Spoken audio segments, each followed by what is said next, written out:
Slade Joy presenta.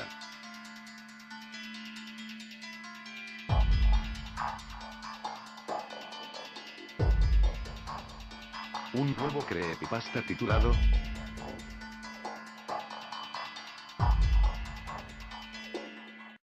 La Llorona, un día antes del terremoto en México.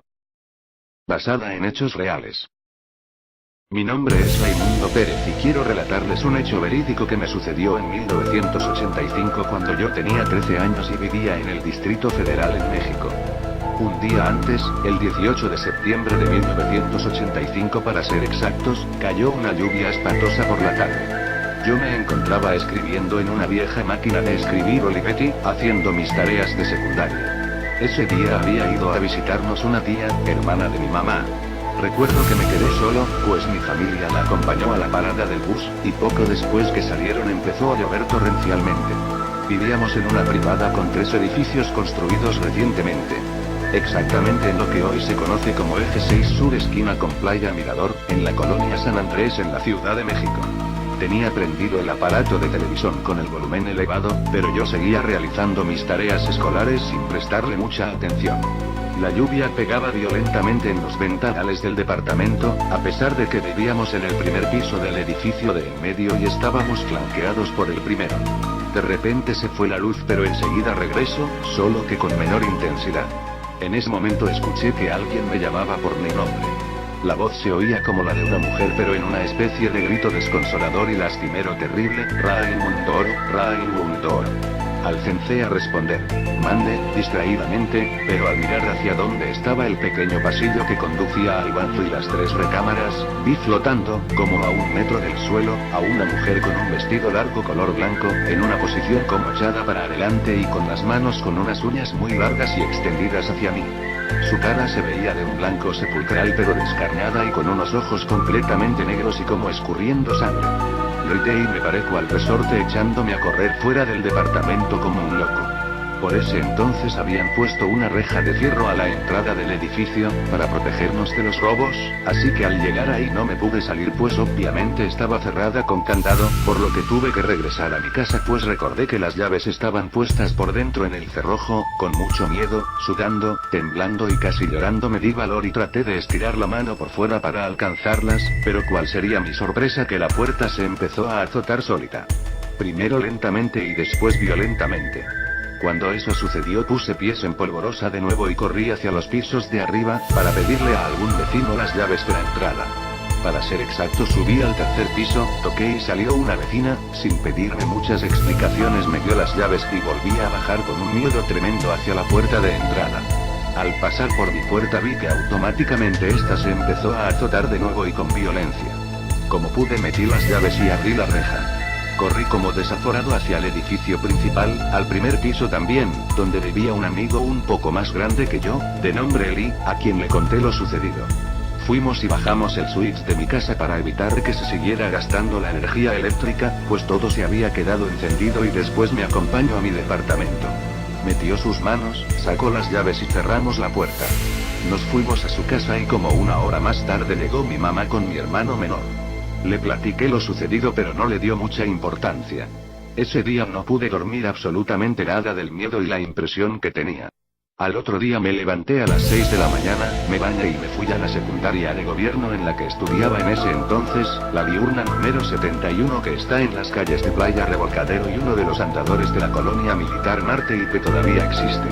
Antes pasé por mi amigo Eli, quien también estudiaba ahí solo que en un grado más alto. Íbamos caminando, eso recuerdo que riéndonos de nuestra reciente aventura, y cuando pasábamos cerca de una papelería que aún existe en la calle de Playa Encantada, Papelería del Sur se llama, de repente me caí al suelo con todo y portafolios y él se empezó a reír a carcajadas. Solo que al momento él también se cayó, y se empezaron a escuchar tronidos y un ruido muy agudo que retumbaba en los oídos. De repente vi que los vidrios de una panadería cercana estallaron hacia afuera en 1000 pedazos de una manera impresionante. Eran como las 7:20 de la mañana y ya había suficiente luz, pero al ocurrir todo esto el día se oscureció de repente. Veíamos pasar perros aullando y corriendo, y no comprendíamos lo que estaba sucediendo. Hasta que mi amigo gritó: «Está temblando, vamos a cubrirnos», y empezó a rezar el Padre Nuestro. Nos guarecimos debajo de la cornisa de una paletería cercana, que recuerdo estaba pintada de verde y aún existe, y vimos cómo se empezó a abrir el pavimento hacia arriba como si fueran unas bocas gigantescas que escupían tierra y concreto hacia el exterior. Estábamos pálidos, muertos de miedo y sudando frío. El tiempo detuvo su marcha y nos pareció eterno. Sentíamos que nunca terminaría. Todo lo que ya relaté seguía sucediéndose inexorablemente. Veíamos gente saliendo a la calle, llorando y gritando. Se escuchaba un extraño murmullo de miedo, desolación y terror. Pero finalmente terminó. Todavía no estábamos seguros de que hubiera acabado, y para no dar pasos en falso nos quedamos unos minutos todavía rezando, hasta que estuvimos seguros que todo había terminado. Decidimos regresar a nuestro hogar. Solo habíamos recorrido unas cuantas cuadras, pero al regresar nos asustamos de la cantidad de gente que había en las calles.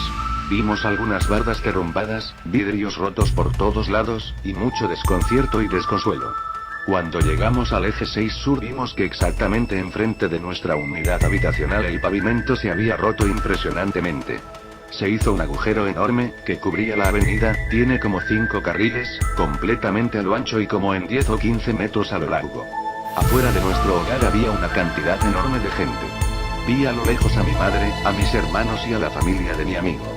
Nunca se me olvidará que la mamá de mi amigo Eli, una mujer muy supersticiosa y un poco chiflada, cargaba en sus manos un gran cuadro del Sagrado Corazón de Jesús. Todo mundo lloraba, comentaba con angustia y se notaba mucha tristeza y pesadez en el ambiente. Para no hacerles el relato más largo les diré que se cayó el edificio de hasta atrás de la unidad donde yo vivía. No se murió nadie de milagro, pero exactamente en el mismo departamento en el cual yo vivía, pero del edificio que se cayó, se quedó atrapada la familia que vivía ahí, compuesta por un matrimonio joven y un bebé hermoso de 1 año.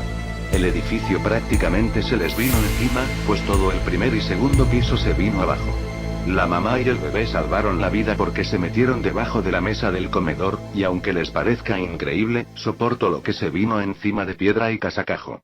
El padre quedó tumbado en el piso de lo que era el estacionamiento de abajo pero con el edificio arriba, aunque sin sufrir daños de consideración, solo su pie se quedó atorado entre cascajo, y tuvieron que amputarle un solo dedo para liberarlo.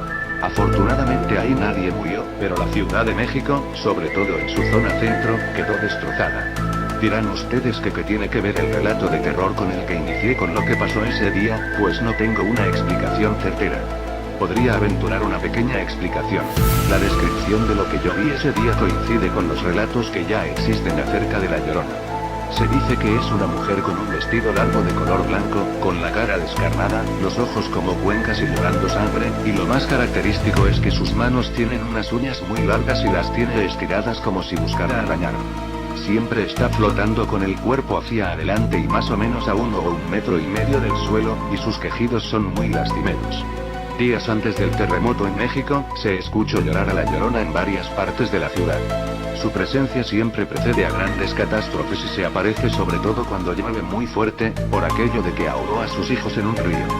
La Llorona se aparece en México desde antes de la llegada de los españoles y en el libro sagrado del Popol Vuh existe una descripción de la misma, y por cierto, ella misma vaticina la conquista española y lo mucho que sufrirían los habitantes del México antiguo. Relatos un poco más recientes datan de la época de la colonia, en la ciudad de Guanajuato, donde se dice que una madre acuchilló en una tina con agua a sus 3 pequeños hijos, víctima del abandono de su esposo. Personalmente creo que en todas las épocas La Llorona se posesiona de alguna mujer con problemas maritales y termina ocurriendo siempre una tragedia. Para muestra un botón. La historia de la familia Mijangos de Querétaro, donde el 24 de abril de 1989 ocurre el asesinato de 3 pequeños niños realizado por Madrasa Familia, quienes vivían en la colonia Jardines de la Hacienda en Querétaro. Pueden consultar el periódico de esa época en el link de abajo. Y allí podrán leer los hechos sangrientos tal como ocurrieron. Por cierto, la señora Mijangos aún vive. Algunos dicen que salió ya del manicomio y que actualmente vive en la ciudad de Guanajuato. ¿Qué coincidencia, no? Espero que se suscriban.